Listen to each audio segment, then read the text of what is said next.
Welcome to episode 10 of The Weigh-In. I'm Nick Murdocco. Gary Whitaker. And this is Jeremy Rubin. We're here doing episode 10 of The Weigh-In, and we're talking to our friend Jeremy Rubin, owner and master of everything that is Tri-Pro KO, talking to us about his next boxing gala. Stick around. We are back for a second time, actually, with Mr. Jeremy Rubin, head organizer of Tri-Pro KO, a wonderful gala who takes care of amateur boxing right here on the island of Montreal. First of all, how's it going, Jeremy, today? Everything is great. Thank you very much, guys. Happy New Year's to you, to everybody, families, friends, all the best. Now, I think a lot of people that are listening in, they're listening in because they want more information. They want news on the 6th gala of Tri-Pro KO Amateur Boxing. Let's start with where is it at and where can people get tickets? All right, so 6th gala, as you said, we are at, it's called Plaza Antique. It is a beautiful rental hall, east end of Montreal. It's 6086 Sherbrooke Street East. You can get tickets from any of the fighters that are actually fighting on the card. If not, contact TriStar 343-0148, and you can ask for Mr. T or Terrence, and they will take care of all the tickets and anything else that you need. You mentioned buffet on sick. Yes, and I got hungry. Already, just the words, you had him at that. But the venues have changed from fight one, from card 1 to card 6. Explain to us now, because this is the second time you're at On Sick. Explain to us what you like about On Sick and why you're going there a second time. It's a very different environment for some of the amateur guys to fight on. The next thing is doing it sometimes in the bars. Limits us in terms of who I can have fight on the cards. We have some young, under 18-year-old fighters that are making their debuts on this card, and this gives their friends and family that are under 18 the opportunity to come and watch them and support them, and also give these guys, the 15, 16, 17-year-olds, a chance to fight. We used to do them in TriStar, and we outgrew them. We tried it in the bars, and it was limiting, so we found a great home at Plaza Antique. We serve a fantastic 3-course meal for those who are interested. Tables, service, wine included, and if you have kids at the table, we'll definitely take care of you guys with non-alcoholic beverages. Okay. So it's a great environment. It's a big place, and I'm super excited for the fight card.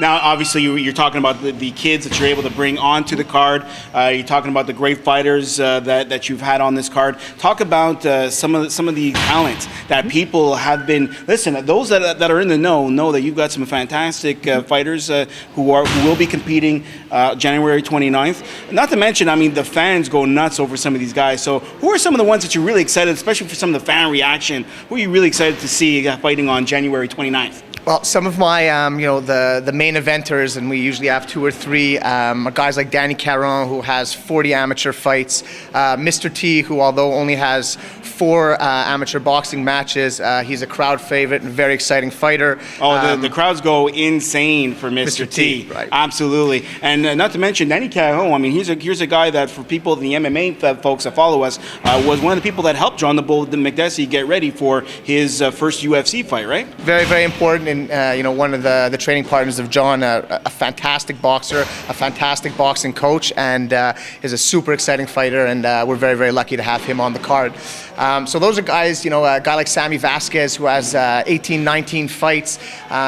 These guys have a lot of experience and put on a great show, and we have guys who are making their debut. We have Emmanuel, who's 15 years old, who's is a Habby pupil, who's getting his feet wet with a little bit of fighting, and going to make his debut in boxing. And so I'm super excited that not only can I help develop boxing, but I'm contributing a little bit to MMA as well and helping the MMA guys develop. Talked about some people getting their feet wet in this. Sammy Vasquez, this isn't the case for him. He's going to go a next step. Well, rumors, and again, nothing is ever confirmed until it's confirmed, but there is a good chance. You heard it here first. There's a good chance in the very near future that Sammy is at the point now, and this is something that his coaches will decide, that it might be time for him to turn pro. And for me, what an exciting position it puts me in as being, one of the last guys to have Sammy Vasquez on my amateur show. So I wish him lots of luck in this fight and whatever happens for him in the future. And what about some of these young kids that you have, 15 years old? What do you have to do as a promoter to maybe kind of either encourage these guys or keep them encouraged or keep them focused as they get into, it's nerve-wracking, right? They're going to fight in front of family and friends. They want to impress. They don't want to disappoint, obviously. So what do you do as a promoter to help encourage these guys along? It sounds crazy, but you put a picture of somebody on a poster and you put that poster around the gym or around their town, or you give it to them to put up in their schools or whatever, there's a sense of pride and I'm sure motivation. And you know, I have guys who are so excited when they see themselves on a poster for the first time, and it's the little things like that. The next thing is, most of the guys that we talked about, all the guys that we talked about, except for Danny Caron, who's kind of back and forth, train at a TriStar gym, and you're surrounded by the most motivating trainers, coaches, fighters, and you show up in here, you got no choice but to work. Jeremy, we thank you very much for taking the time to be here with us and to promote Tri-Pro KO's 6th boxing gala. Crazy. Anybody you want to thank going forward before we break it off to the new portion of the show called the Ground and Pound?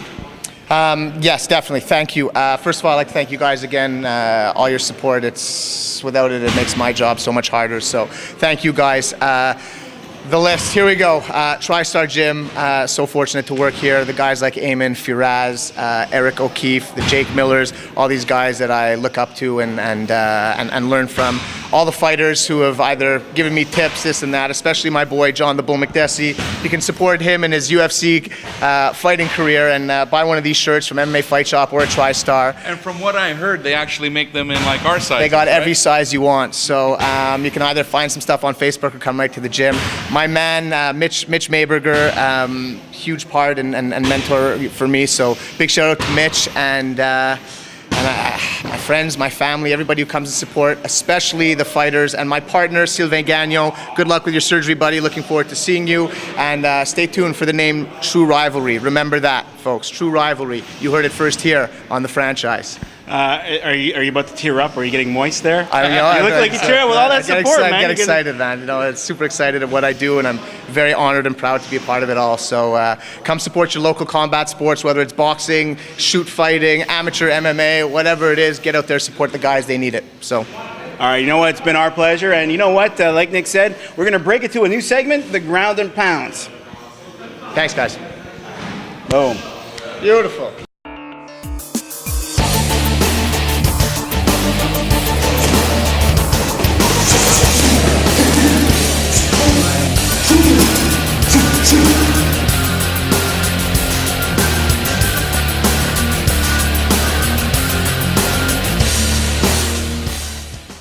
What we're going to do now is we're going to take you over to a new segment we like to call the Ground and Pound. What that is we ask 3, 4, 5 people the same question, and it's interesting to see the different reactions that these people get. In this version of the Ground and Pound, we ask some people training majorly in boxing if they're using this to continue boxing or maybe switch over to mixed martial arts. Here's what they had to say. I've been boxing for 10 years, and as much as I love fighting, and MMA is a great opportunity because the sport is growing, and especially in these past, I would say 5 years, the sport expanded enormously, especially here in Canada.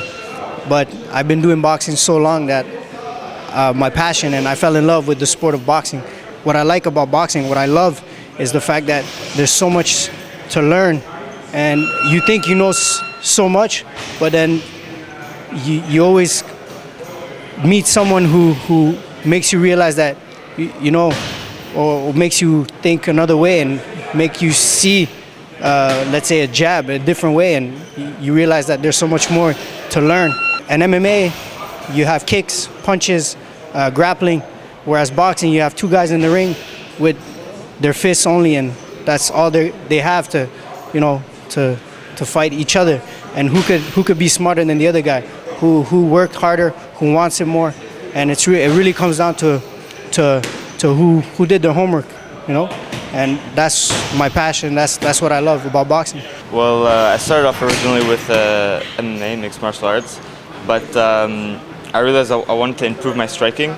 So there was either I could get into Muay Thai or kickboxing or boxing, and I don't know, I felt more comfortable with boxing. So right now I want to train boxing and also MMA at the same time, but for the future I really don't know. It's wherever it's wherever it takes me. If I see I'm better in boxing, so I'm going to continue straight into boxing. If I see that I'm more comfortable in MMA with kicks and elbows, knees, grappling, wrestling, whatever, everything put together, then I'm obviously going to continue with MMA. Wherever I go, I'm always going to have that boxing background because I started off originally about a year ago intensively, but I started off with MMA, and there was a lot of people when I was sparring, they either had karate background, boxing background, wrestling, whatever, jiu-jitsu, and I didn't feel comfortable just with an MMA background, so I wanted to have a background of my own. So I picked up boxing, and I really enjoy it now, and I'm very excited for my first fight.